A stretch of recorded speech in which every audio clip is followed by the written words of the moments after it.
तो आज का हमारा टॉपिक है मायोकार्डियल इन्फॉक्शन।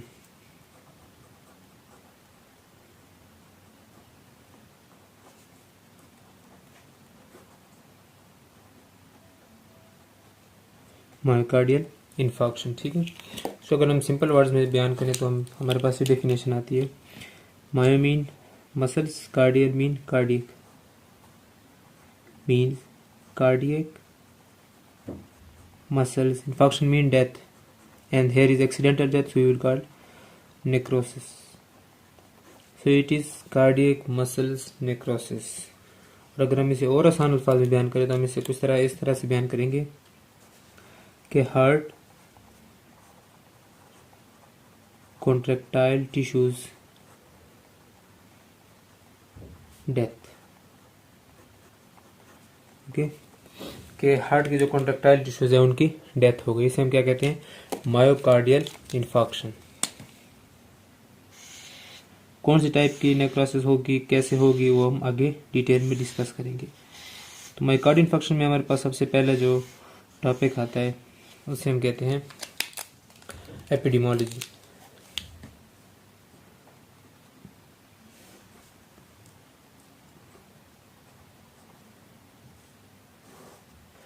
जो most common epidemiology of myocardial infection वो है हमारे पास coronary heart diseases,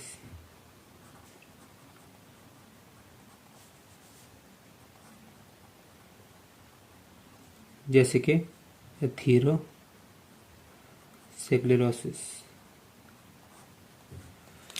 this is the most common epidemiology of myocardial infection. फिर आती है हमारे पास इसकी एटियोलॉजी, मीन इसके काजेस।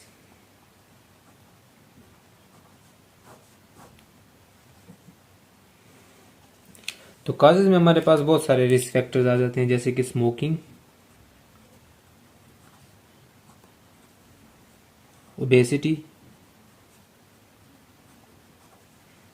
जेनेटिक्स,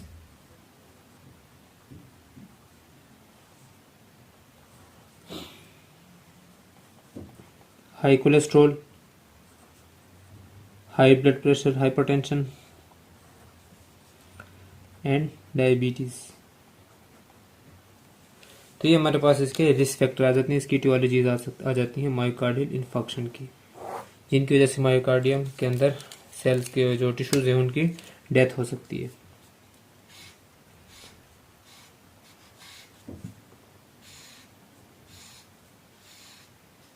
अब हम डिटेल में डिस्कस करते हैं इसके पैथोफिजियोलॉजी।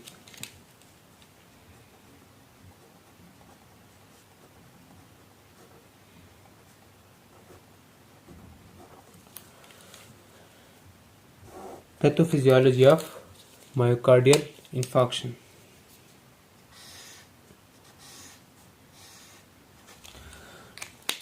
तो सबसे पहले क्या होता है हमारे पास कि जहां पर भी एथेरोस्क्लेरोसिस हो गई या कोई भी किस्म की ब्लॉकेज हो गई है तो फर्स्ट स्टेज क्या है हमारे पास? ब्लॉकेज या ओक्लूजन। ओक्लूजन के नतीजे में क्या होंगे हमारे पास? कौन कौन से असरात होंगे? सबसे पहले कि जो ब्लड फ्लो है वो कम हो जाएगा, ब्लड फ्लो कम हो जाएगा, जिसकी वजह से क्या होगा कि न्यूट्रिएंट्स का फ्लो भी कम हो जाएगा। न्यूट्रिएंट्स भी हमारे पास कम पहुंचने लगेंगे। जब न्यूट्रिएंट्स कम पहुंचने लगेंगे तो क्या होगा हमारे पास? गैसेस भी हमारे पास कम पहुंचने लगेंगे, ठीक है, ब्लॉकेज की वजह से। सबसे पहले स्टेज हमारे पास आ जाती है ब्लॉकेज। जो ही ब्लॉकेज हो जाती है तो ये ब्लॉकेज अगर हमारे पास कंटिन्यूअस है ऑलमोस्ट 20 to 40 मिनट तक, तब ये सिम्टम्स आएंगे हमारे पास, ठीक है, तब ये इफेक्ट होगा, वरना रिपरफ्यूजन स्टार्ट हो जाएगी। ब्लॉकेज के बाद जो हमारे पास नेक्स्ट स्टेज आ जाती है वो है इन वजूहात की वजह से क्या बनेगा हमारे पास? एक्यूट मायोकार्डियल इन्फॉक्शन, ठीक है, एक्यूट मायोकार्डियल इन्फॉक्शन। अब वो कैसे होगा वो हम एक्सप्लेन करते हैं नीचे, कि जब भी हमारे पास ओक्लूजन हुई थी, हमने पिछली बार पढ़ा था, तो हमारे पास एक और स्टेप भी हुआ था जिसे हम क्या कहते हैं? Thrombus formation.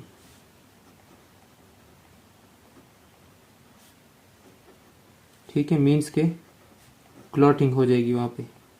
और क्लॉटिंग किस वजह से हो रही थी? प्लाक फॉर्मेशन की वजह से, प्लेक फॉर्मेशन की वजह से। ठीक है, तो इनकी वजह से वहाँ पर क्या हो गया था? ब्लड फ्लो रिस्ट्रिक्ट हो गया था या फिर कम हो गया था, जिसकी वजह से आगे ना न्यूट्रिएंट जा पा रहे थे ना ऑक्सीजन जा पा रही थी। अब इस वजह से क्या होगा? इस वजह से हमारे पास 3 और चेंजेस आएंगी। ठीक है, इन वजूहत की बिना पर हमारे पास 3 कुछ चेंजेस आएंगी, जिनमें कहते हैं सबसे पहले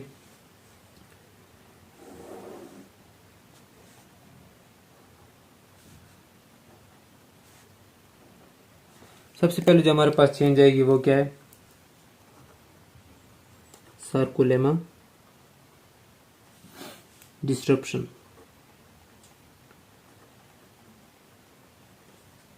मीन्स की जो हमारे पास मेम्ब्रेन है, ठीक है, जो हमारे पास मसल की मेम्ब्रेन है, जिसको हम सर्कुलेमा कहते हैं, उसको जो है ना डिस्ट्रप्शन हो जाएगी, उसकी वो क्या हो जाएगा? डैमेज हो जाएगी हमारे पास।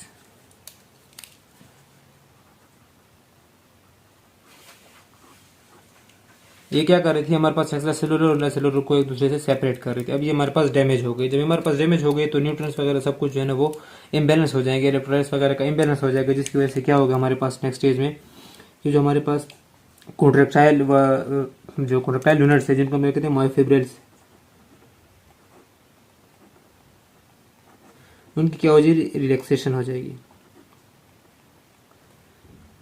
ठीक है, मायोफिब्रिल्स की रिलैक्सेशन हो जाएगी कंप्लीटली, वो काम करना बंद कर देंगे। जिसकी वजह से क्या होगा कि जब ऑक्सीजन का स्ट्रेस और भी बढ़ता जाएगा, मीन्स ऑक्सीजन वहां पर कम हो रहा है, ठीक है, तो क्या होगा हमारे पास? माइटोकॉन्ड्रियल एल्टरेशंस। माइटोकॉन्ड्रियल एल्टरेशंस के अंदर आ जाते हैं mitochondria structural damage, etc interrupt होगा, एटीपी कम बनेंगे, और इसके जो प्रोटीन है वो भी डिस्पर्स हो जाएंगे। तो इसकी प्रोटीन की डिस्पर्स होने की वजह से और भी जो सेल के अंदर है वो टॉक्सिन्स बढ़ जाएंगे। सिमिलरली मायोफिब्रिल सर्कुलेमा डिस्ट्रप्शन की वजह से भी टॉक्सिन्स बढ़ गए थे। जब टॉक्सिन्स वगैरह बढ़ गए तो हमारे पास थर्ड स्टेप क्या होगा? फर्स्ट था ब्लॉकेज, सेकेंड एक्यूट, थर्ड में क्या होगा हमारे पास? थर्ड में होगी हमारे पास लिक्विफेक्टिव नेक्रोसिस। मीन्स की सेल के जो स्ट्रक्चर है या जो टिश्यूज है वो हमारे पास डैमेज होना शुरू हो जाएंगे, इस हद तक कि उनकी डेथ हो जाएगी, लिक्विफेक्टिव नेक्रोसिस हो जाएगी हमारे पास। फिर लिक्विफेक्टिव नेक्रोसिस जो है हमारे पास 2 तरह के, जिसकी बुनियाद पर हम मायोकार्डियल इन्फेक्शन को डिवाइड करते हैं।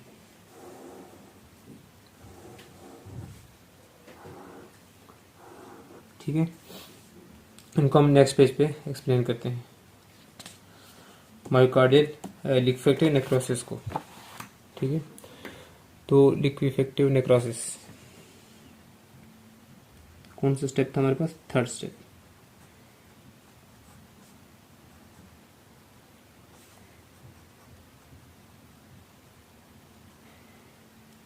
अब सबसे पहले जो मसल की जो नीचे वाली लेयर है वहां से डैमेज होना स्टार्ट होंगे, और डैमेज होना वहां से स्टार्ट होते होते कहां तक जाएंगे? सबसे पहले जो इनिशियल जगह होगी वो क्या होगी? सब एंडोकार्डियल होगी। ठीक है, सब एंडोकार्डियल में क्या चेंजेस आएंगी कि जो मसल्स हैं वो डैमेज होना शुरू होंगे, मगर कितने डैमेज होंगे? यहाँ पर फ्यू मसल्स डैमेज होंगे।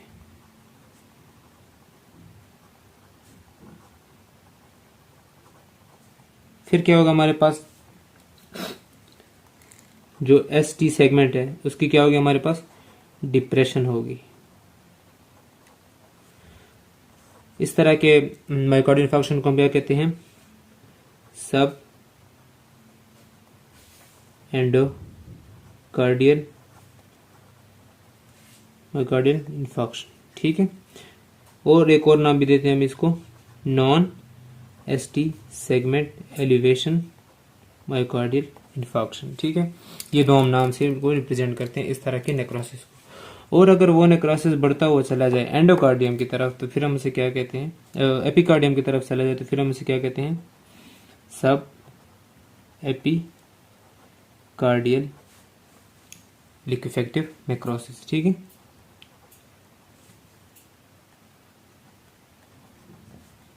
मीन्स कि ये लिक्विफेक्टिव नेक्रोसिस जो है ये एंडोकार्डियम से बढ़ गई है, कहाँ तक चली गई, एपिकार्डियम तक।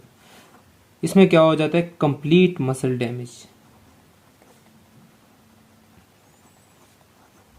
जो मसल्स है हमारे पास वो कंप्लीटली डैमेज होना शुरू हो जाते हैं। और जो एसटी सेगमेंट है वो हमारे पास एलिवेटेड होगा इस केस में। इसको हम एक और नाम से भी जानते हैं, इसे हम कहते हैं ट्रांसम्यूरल मायोकार्डियल इंफार्क्शन। और इसमें एसटी एलिवेटेड हो रहा है सेगमेंट, तो इसे हम क्या कहते हैं, एसटी एलिवेटेड मायोकार्डियल इंफार्क्शन। ठीक है, इसमें से जो ज्यादा फैटल है वो है हमारे पास सब एपिकार्डियल, और जो लेस फैटल है वो एंडोकार्डियल है। उसकी रीजन क्या है,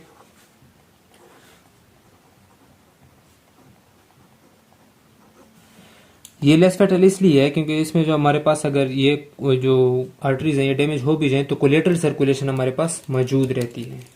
मैं इधर लिख लेता हूं, because of collateral circulation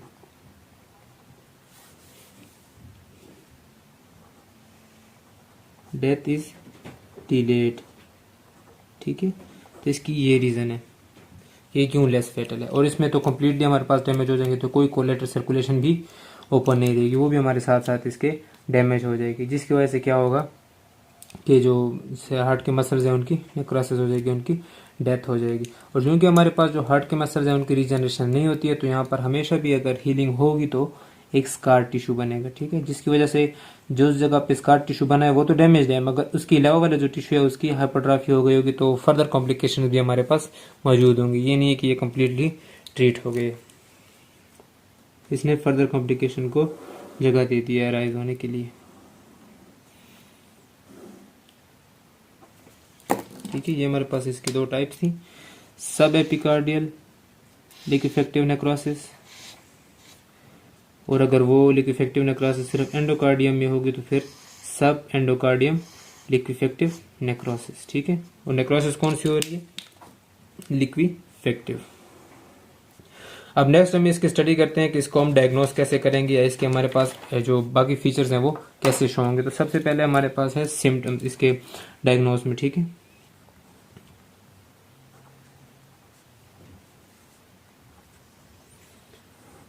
diagnose,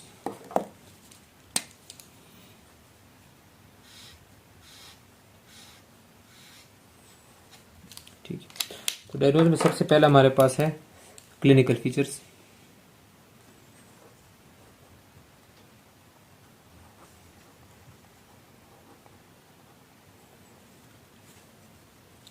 अब क्लिनिकल फीचर्स में क्या क्या हमारे पास, रेट्रोस्टर्नल पेन, ठीक है, सिमिलरली प्रेशर या फिर हैवी चेस्ट,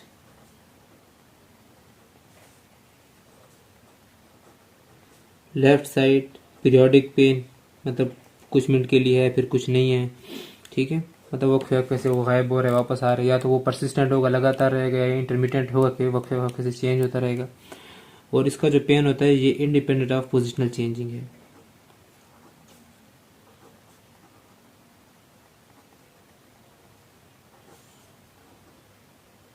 इस तरह हमने एंजाइना स्टेबल में भी और अनस्टेबल में पढ़ा था कि वो रेस्ट में जो है ना वो चेंज हो जाते हैं उसकी जो पेन की कंडीशन है, मगर इसमें वो सिचुएशन नहीं है, ये इंडिपेंडेंट है। ठीक है, इसके अलावा जो समटाइम्स है ये एसिम्प्टोमेटिक भी होता है मायोकार्डियल इंफार्क्शन।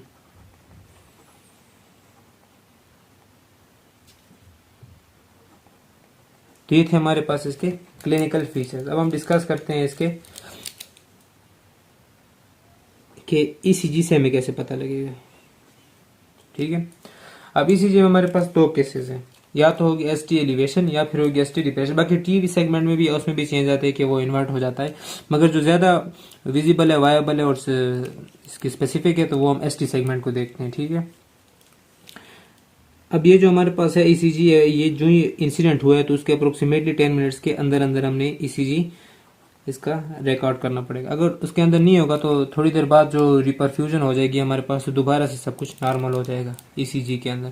तो हमें जल्द से जल्द इसका अप्रोक्सीमेटली 10 मिनट है, ठीक है। अब अगर चेंजेस आएंगी, एसटी सेगमेंट एलिवेटेड है या तो एसटी सेगमेंट डिप्रेस्ड है। अगर एलिवेटेड है तो फिर हमारे पास कौन सा टाइप आएगी, अभी यहाँ पर हमने डिस्कस की थी, ट्रांसम्यूरल, ठीक है। और अगर हमारे पास एसटी सेगमेंट डिप्रेस्ड है, एलिवेटेड नहीं है, तो फिर क्या आएगा हमारे पास, सब एंडोकार्डियल, या फिर वही नॉन एसटीएमआई भी कह सकते हैं और एसटीएमआई भी कह सकते हैं, ठीक है। ये थी हमारे पास ईसीजी के अंदर चेंजेस के जो हमें बता सकेंगे कि इस पर्सन को जो मायोकार्डियल इन्फेक्शन हो रही है या नहीं हो रही है, इसकी जो पेन है वो किसी और के साथ रिलेटिव हो रही है। थर्ड जो हमारे पास आ जाती है वो है बायोलॉजिकल मार्कर्स।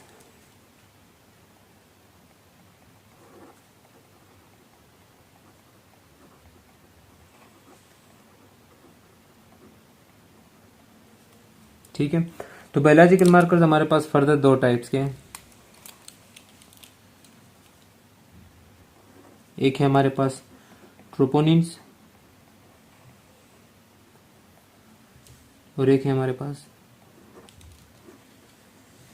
क्रिएटिन काइनेज, ठीक है, CKMB या क्रिएटिन काइनेज MB। ट्रोपोनिन्स अगर ओवरऑल देखा जाए तो ये नॉन स्पेसिफिक है।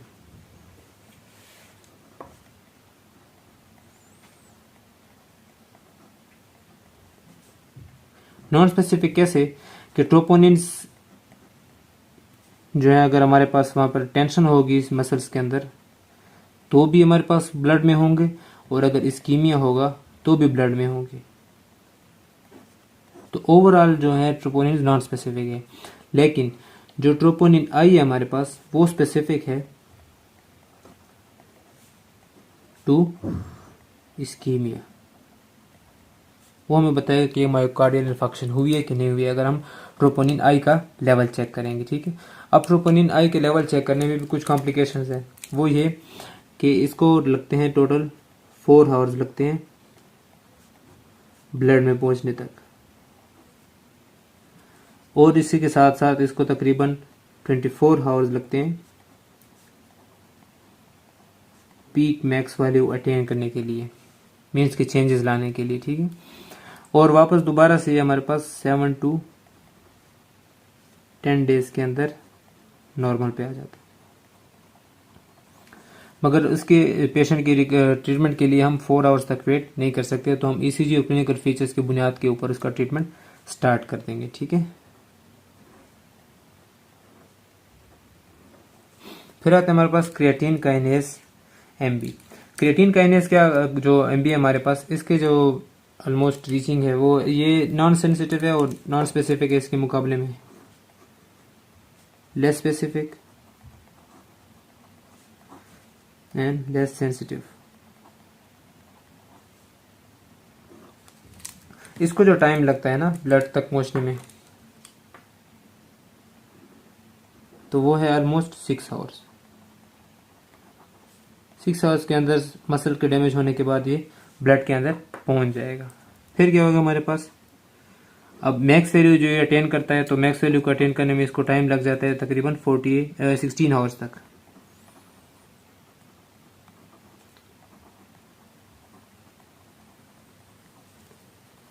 मगर ये जल्दी से ख़त्म हो जाता है, 48 आवर्स में दोबारा से इसकी वैल्यू नॉर्मल पे आ जाती है,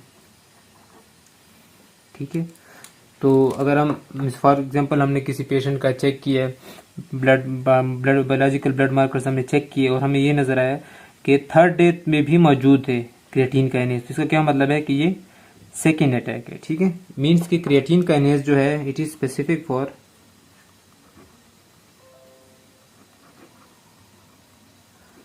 री इन्फॉक्शन,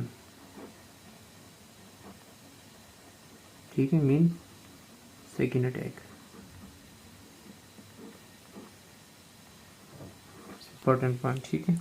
और ये हमारे पास फर्स्ट के लिए क्योंकि ये ज़्यादा स्पेसिफिक भी है और सेंसिटिव भी है। मगर इसके भी एक कॉम्प्लिकेशन है कि हम 4 आवर्स तक वेट नहीं कर सकते। हम क्लिनिकल फीचर्स और ईसीजी की बुनियाद पर उसका ट्रीटमेंट स्टार्ट कर देंगे। ठीक है, अब हम इसकी पढ़ते हैं ट्रीटमेंट के बारे में।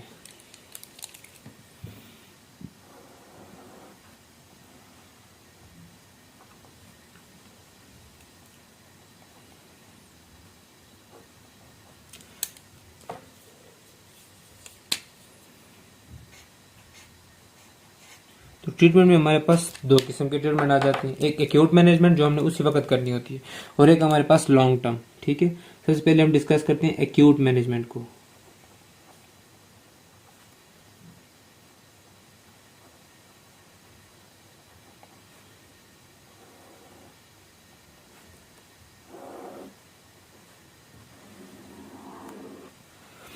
एक्यूट मैनेजमेंट के लिए हम एक एब्रीविएशन यूज करते हैं, निमोनिक्स टाइप।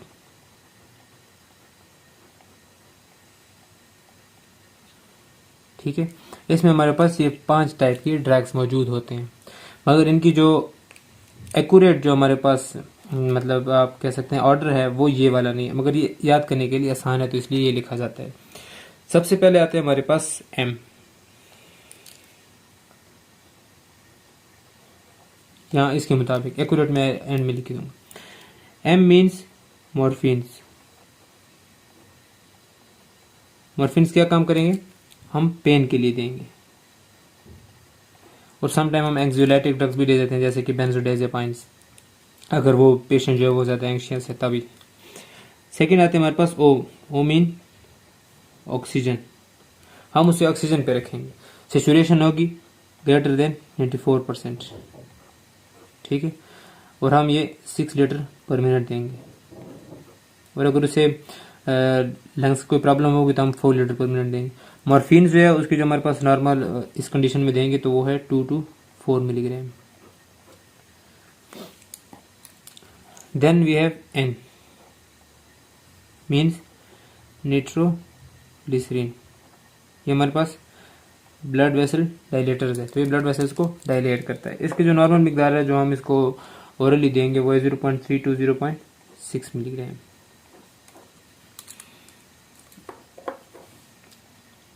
फिर आते हैं हमारे पास ए। ठीक है, ए मीन एंटी प्लेटलेट्स, और एंटी प्लेटलेट्स हमारे पास जो कॉमन है वो है एस्पिरिन। इसकी जो हमारे पास नॉर्मल डोज है जो हम उस वक्त पेशेंट को देंगे वो है 150 to 300 मिलीग्राम। और बी जो है हमारे पास, इसका मतलब है बीटा ब्लॉकर्स। ठीक है, ये मोस्ट कॉमन, बहुत कॉमन नहीं है, मगर बीटा ब्लॉकर्स भी बहुत हेल्पफुल होगा। हाँ, अगर वो उसको प्रिंजमेटल एंजाइना हुआ है यानी वेजोस्पास्मेटिक है, मीन्स कि उसके जो कोरोनरी आर्टरीज ब्लॉक है तो स्पाज्म की वजह से ब्लॉक है, तो हम ये नहीं देंगे उस केस में। ठीक है,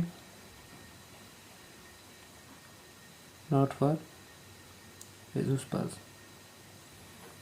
ठीक है, इसकी जो एक्चुअल इसकी जो ऑर्डर है इसका एक्चुअल वो कुछ इस तरह से, एक्चुअल सीक्वेंस तो वो है ऑक्सीजन, एंटीप्लेटलेट, निट्रोग्लिसरीन एंड मॉर्फिन। ठीक है, एक्चुअल सीक्वेंस इसका ये है। अब ये था हमारे पास एक्यूट मैनेजमेंट। अब हम स्टडी करते हैं इसका लॉन्ग टर्म मैनेजमेंट।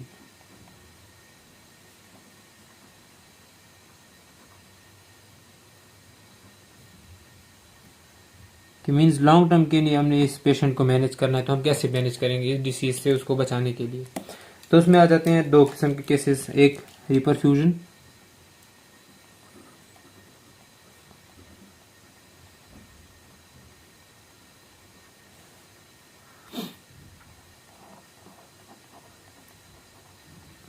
रिपरफ्यूजन में हमारे पास फर्दर 2 टाइप्स आ जाती है। ठीक है, एक को हम कहते हैं PCI और एक को हम कहते हैं कैबेज।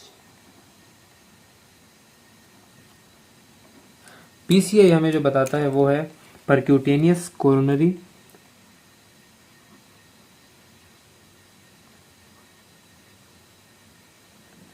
इंटरवेंशन। और इसमें हम क्या करते हैं, इसमें हम बलून कैथेटर एंटर करते हैं और उसके ज़रिए जो है वो आर्टरी जो भी ब्लॉक होगी उसको हम ओपन कर देंगे। तो इसी के साथ आते हैं हमारे पास जो लॉन्ग टर्म में है, जो रिपरफ्यूजन काज करेगी, मीन्स की ब्लड वेसल्स को दोबारा नॉर्मल पे ले आएगी, वो है cabbage. Cabbage means coronary artery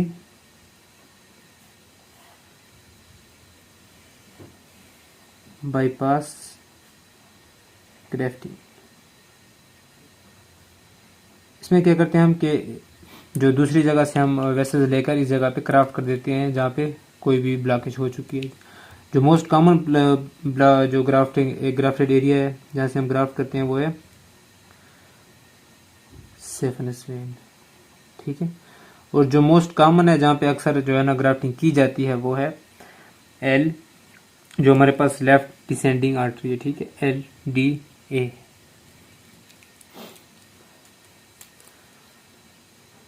ये ग्राफ्टेड वेन, ग्राफ्टेड वेसल और ये ग्राफ्टेड साइट।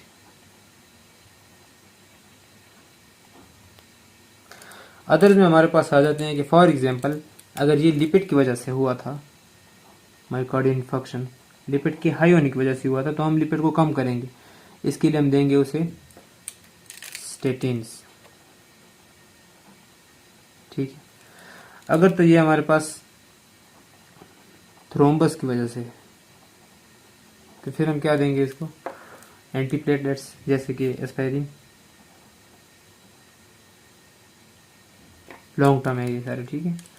अगर तो ये हमारे पास हाई ब्लड प्रेशर की वजह से हुआ था तो हम इसको क्या देंगे, एस इनहिबिटर्स। और अगर तो ये हमारे पास डायबिटीज की वजह से हुआ तो पेशेंट डायबिटिक है, ग्लूकोज की, जिसमें हम उसको हाइपोग्लाइसीमिक देंगे,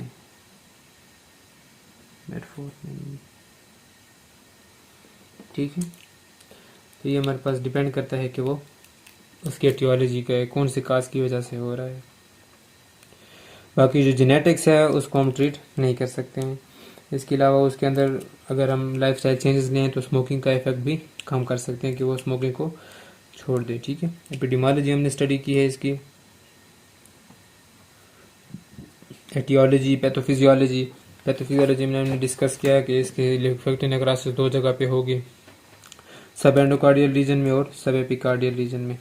फिर हमने डायग्नोज के फीचर्स डायग्नोज पढ़े, तो डायग्नोज में क्लिनिकल फीचर्स हैं, ईसीजी है, बायोलॉजिकल मार्कर्स है, इनके जरिए हम मालूम कर सकते हैं कि मायोकार्डियल इन्फेक्शन हुई है कि नहीं हुई। अब फॉर एग्जांपल अगर एसटी सेगमेंट एलिवेटेड है और बायोलॉजिकल मार्कर्स मौजूद नहीं है तो इसका मतलब है कि वो जो पेन हो रहा था वो किस वजह से हो रहा था, एंजाइना की वजह से हो रहा था। और कौन से एंजाइना की वजह से हो रहा था, प्रिजीमेटल में।